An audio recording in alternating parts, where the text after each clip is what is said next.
C'est une centrale nucléaire enfouie sous les montagnes. Depuis lundi, l'usine de Fordo, située à 180 km au sud de Téhéran, produit de l'uranium enrichi à 60%, une infraction de plus aux engagements pris par l'Iran il y a 7 ans. Comme l'Iran l'a souligné à plusieurs reprises, la raison pour laquelle les négociations ne sont pas terminées et que les parties concernées ne peuvent pas reprendre la mise en œuvre de l'accord nucléaire est évidemment parce que les États-Unis manquent de volonté politique. Les autorités iraniennes avaient promis de riposter à la nouvelle résolution votée jeudi par l'Agence internationale de l'énergie atomique, chapeautée par l'ONU.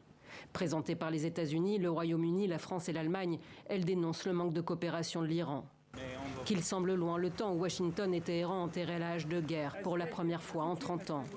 Un répit qui avait abouti, ce 14 juillet 2015, à l'annonce d'un accord enfin trouvé sur le nucléaire iranien. Aujourd'hui est un jour historique.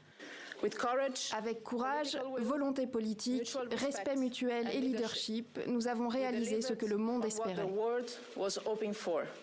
Contre un allègement des sanctions internationales, le régime des Mollahs s'engage alors à ne pas dépasser les 3,67% d'enrichissement de son uranium, une garantie visant à empêcher le pays de se doter de l'arme atomique. Mais l'entente est rapidement mise à mal par l'arrivée d'un certain Donald Trump à la Maison-Blanche. Dans quelques instants, je signerai un mémorandum présidentiel pour commencer à rétablir les sanctions nucléaires américaines contre le régime iranien. Avec le retrait des Américains, le retour des sanctions économiques, la République islamique se désengage peu à peu de l'accord historique de 2015. L'élection de Joe Biden, qui se dit prêt à reprendre les négociations, n'y change rien.